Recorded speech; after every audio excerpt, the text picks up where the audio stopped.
Hey everyone, I'm Emma. If you have a minute, I have a story that's quite a roller coaster, filled with love, betrayal, and a fight for dignity.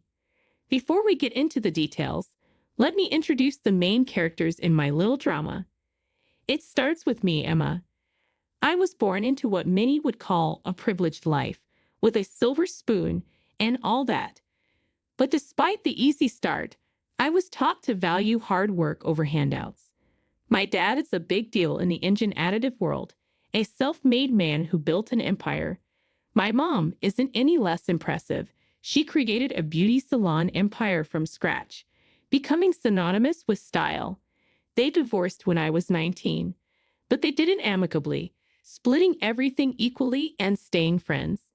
Dad stayed single, focused on his business, while mom remarried but didn't have any more kids. Then there's Jake, my husband, who I now see as the catalyst for my personal upheaval. We got married right after I graduated from college and started teaching music to kids. Life seemed great until we hit a rough patch. I got pregnant, and suddenly Jake's true colors started to show. One lazy Sunday, as he lounged on the couch, Jake casually dropped a bombshell. "Emma, babe, why don't you just quit your job and stay home with the baby? We'll manage." I almost choked on my tea. Quit my job? Jake, you know we can't afford that on your salary alone. Plus, I love my work. He waved a hand dismissively, a smirk playing on his lips. Come on, Em, it's not like we're ordinary folks. Your dad's loaded. A little help from him, and we're golden. I felt my blood boil. That's not the point, Jake. I'm not tapping into my parents' wealth for our day-to-day expenses. We agreed to live within our means. But Jake wouldn't let it go. Over dinner, in front of his parents no less, he brought it up again. Emma's considering taking some time off work, with the baby coming and all. His mom, Carol, a woman with a sharp tongue and a knack for finding advantages, jumped in. "Oh, that's wonderful. With Emma's family, you two don't have to worry about a thing." I clenched my fork a little tighter, trying to keep my cool. "Actually, we haven't decided anything, and we intend to manage on our own. Thank you." Jake's dad, Frank, never one to miss a beat, chimed in with a chuckle. "Why play the hard way, Emma?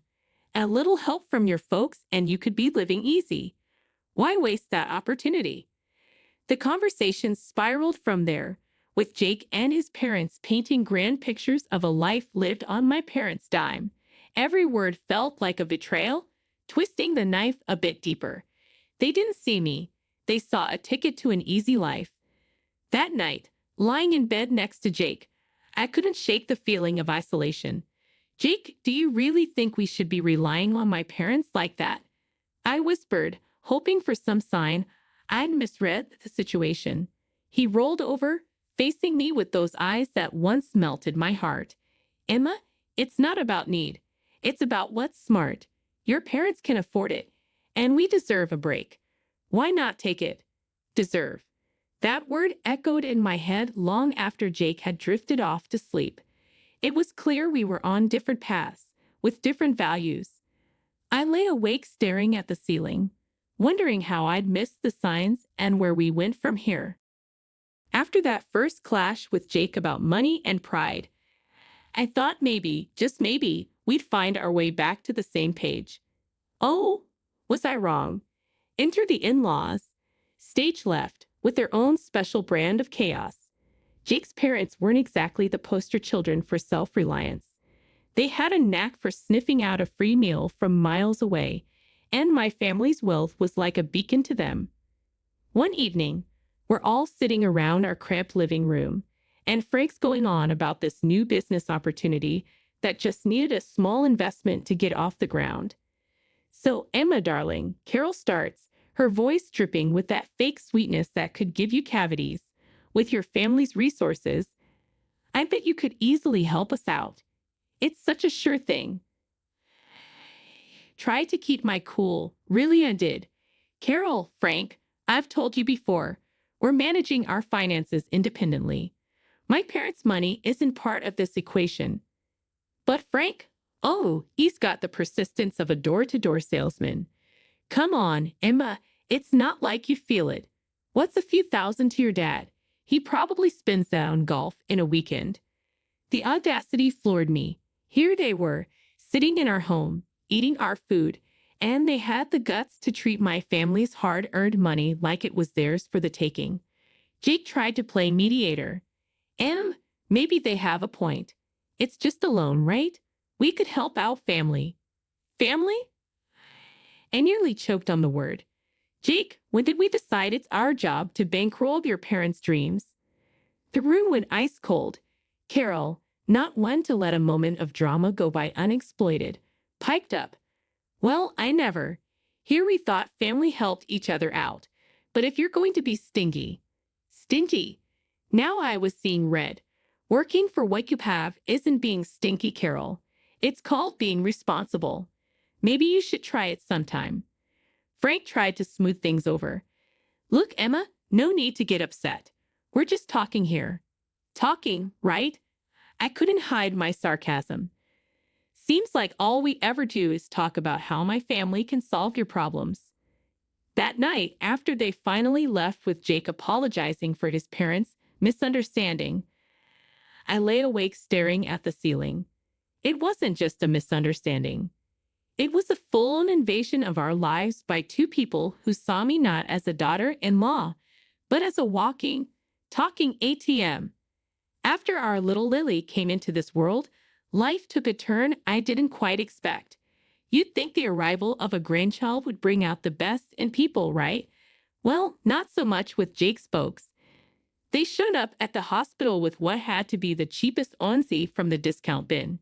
It still had the clearance sticker on it. But when my folks came through with a beautiful hand-knit blanket and some top-notch baby gear, you'd have thought World War AA was about to break out in that hospital room. Wow, really laying it on thick, aren't they? Carol quipped, eyeing the gifts with a mix of disdain and envy. Must be nice to just throw money around. Bet they could have just gotten you a house instead of all this fluff.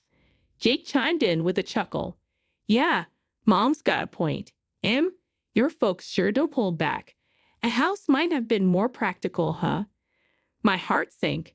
Here I was, holding our newborn, and all they could talk about was how my parents should have spent their money. It stunned hearing Jake echo his mom's words. Was our daughter just a dollar sign to them? To keep the peace, biting back my growing anger. Well, it's not about the price tag, right? It's the thought that counts. But Frank wasn't about to let it go. Oh, sure. But when you think about it, a nice little investment in property, that's a gift that keeps on giving. The ride home from the hospital was tense. Jake tried to smooth things over, saying his parents were just old-fashioned and didn't mean anything by it. But the seed was planted. Doubt started creeping in about why Jake really married me. Was it love? Or was my family's bank account the main attraction? A few weeks later, during one of their unsolicited visits, Carol brought it up again. We were all crammed in our living room, Lily fussing in my arms, and Carol couldn't resist a jab at the new stroller my mom had bought us. Must be nice having your folks shower Lily with all these expensive toys and gadgets. Though a contribution to a house fund would have been more useful. Don't you think? She said, her voice dripping with that passive-aggressive tone I'd come to dread.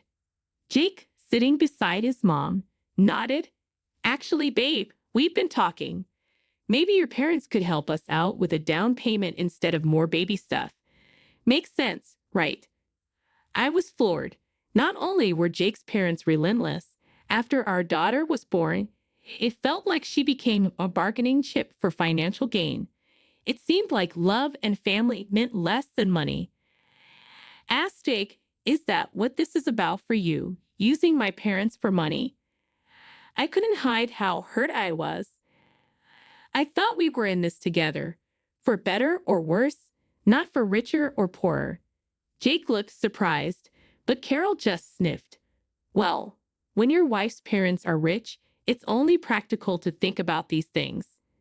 After they finally left, I lay awake, staring at the ceiling with Lily asleep beside me.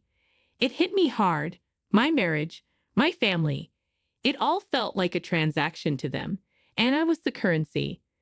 The last few years have been a roller coaster. Lily has grown into a lively 3-year-old, but life has thrown us some unexpected challenges. First, there was Mom. Her accident was sudden and shocking. I was drowning in grief, barely holding it together for Lily. But Jake's first question wasn't about how I was coping. He asked, "So, how much are you getting from your mom's will?" It felt like a slap in the face. According to Mom's will, I inherited the beauty salon chain. I knew nothing about running a business, but Jake was quick to offer his help. "Babe, let me handle this. You know I've got a knack for business," he said, all confidence and smiles. I was too lost in my grief to argue, so I let him take charge, though I made sure the ownership papers stayed in my name. Barely a year later, Dad passed away from a heart attack. Losing both my parents in such a short time broke something in me. I needed Jake more than ever, but all he could talk about was what we'd inherited from Dad. The day after Dad's death, Jake's parents came over. I expected some decency, some respect for my loss, but no. They dived straight into speculations about Dad's wealth. "So, Emma, must be a hefty sum coming your way." "Huh," Frank said, barely able to contain his glee. I saw red. "Can you not, for once, just stop talking about money?" I shouted, the words exploding out of me like shrapnel. Carol put on her best offended face. "Well, I never. We're just concerned about the family's future. No need to be rude." Jake tried to play peacemaker as always. They're just curious. It's a big deal, you know." "A big deal?" I echoed, my voice rising. "My parents are gone, Jake, and all you and your parents can think about is cashing in. Is that all I am to you? A bank?" The room fell silent, the tension thick enough to cut with a knife. Jake looked at me, then at his parents, and mumbled some half-hearted apology. But the damage was done. I couldn't stand the sight of them, their greed, their complete lack of empathy. "Get out," I said, my voice steady, but I cut him off, my voice cold and unwavering. "Leave now," Carol muttered under her breath, and Frank scowled as they left. Jake lingered, trying to justify his parents' behavior, but I was done listening.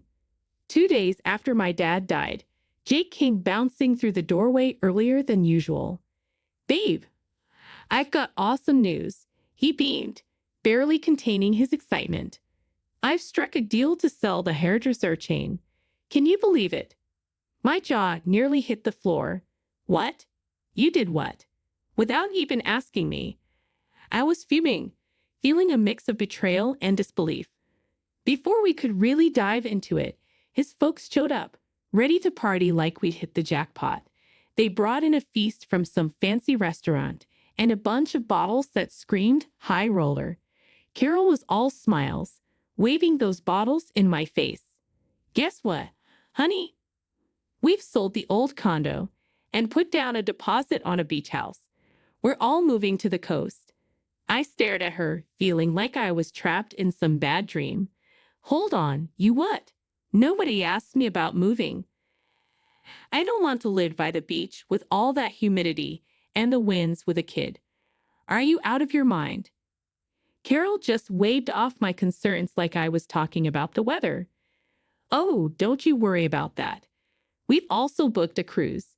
You should come with us. It'll be fabulous." "Where's this money coming from?" I asked, my patience wearing thin. "Well, darling, with your father's passing and the sale of the salons, money's no object now. We're set for life. Think about it. Yachts, private jets. We're living the dream." Carol's eyes were practically sparkling with dollar signs. I turned to Jake, utterly dumbfounded. Why are we even talking about selling my mom's business again? And what's this nonsense about being set for life? "Babe, it makes sense. Managing both businesses will be too much. We've got to focus on what's more profitable. It's for our future, for our daughter's future. I couldn't believe what I was hearing. The greed, the audacity. It was all too much. Show me the financials for the salon, I demanded. I want to see everything before we make any rash decisions. Jake squirmed, avoiding eye contact. Look, it's all about our future, about making sure we're comfortable. His parents joined the chorus, pressing me to just let go and enjoy the windfall. But looking at them all, I could see where vultures circling. Why the rush to sell the hairdresser shops again? I pressed, needing answers. Jake shrugged. The picture of Fox reason.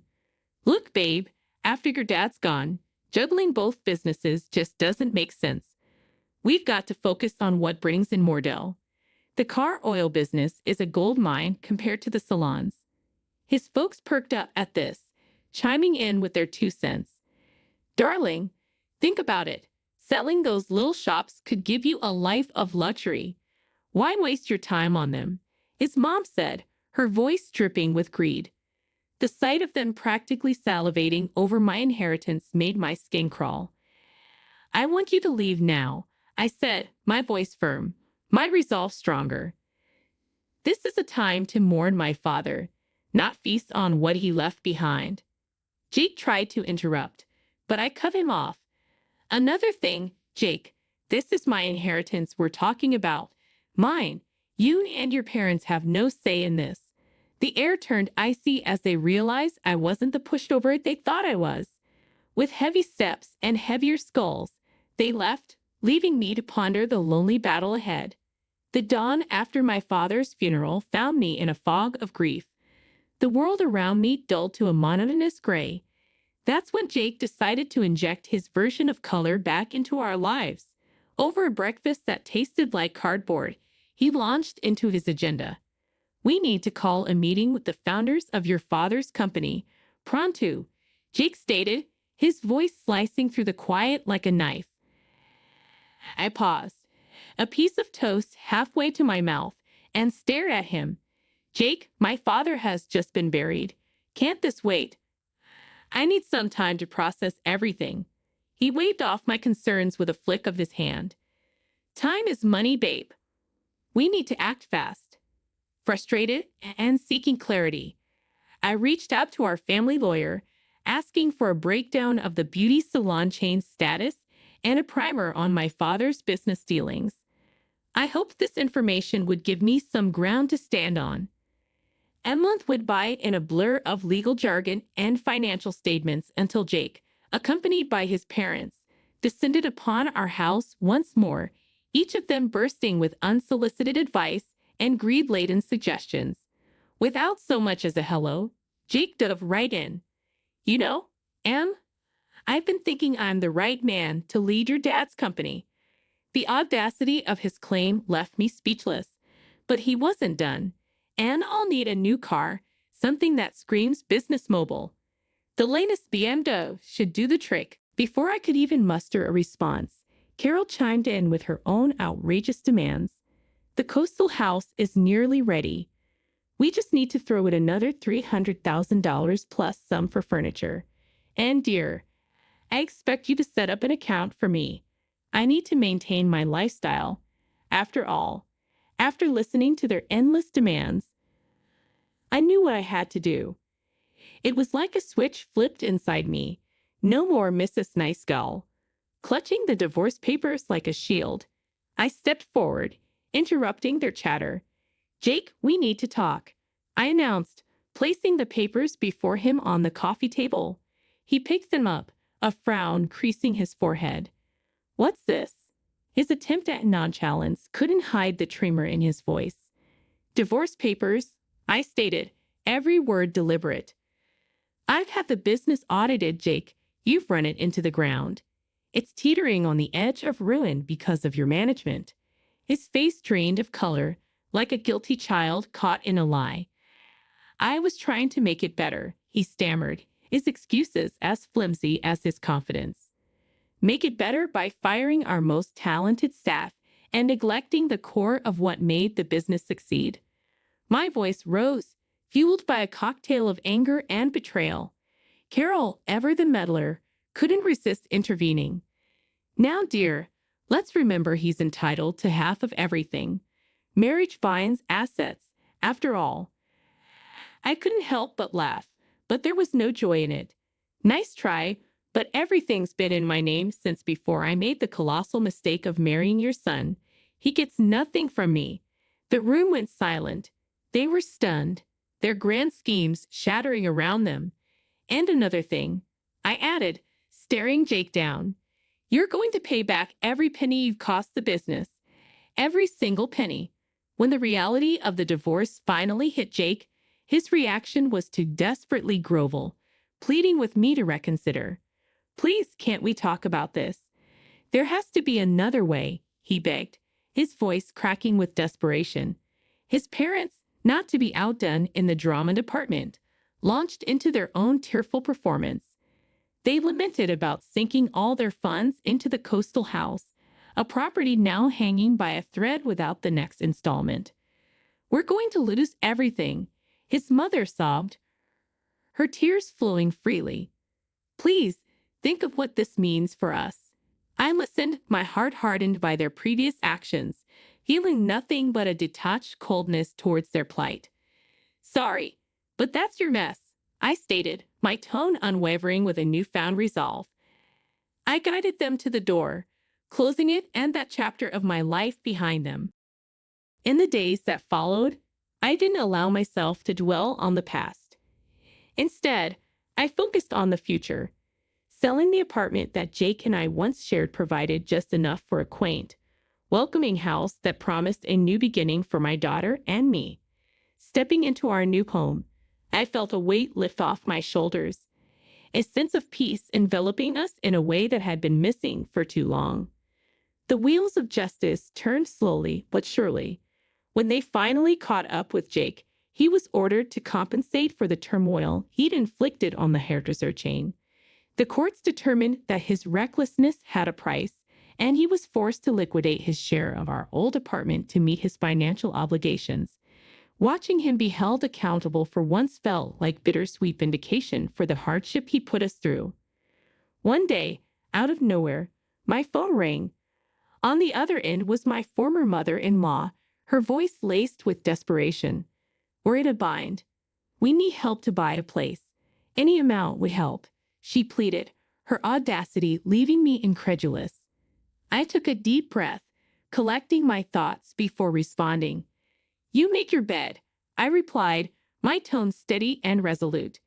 It's time you lied in it. Ending the call, a mix of emotions washed over me, anger at their continued sense of entitlement, but also a profound sense of freedom from their clutches. After everything that went down with the divorce and wrestling back control over my mom's hairdresser chain, life finally started to brighten up again. It was a tough climb, but gradually the salons began to find their old spark. Bringing back those top stylists we'd lost felt like a victory parade.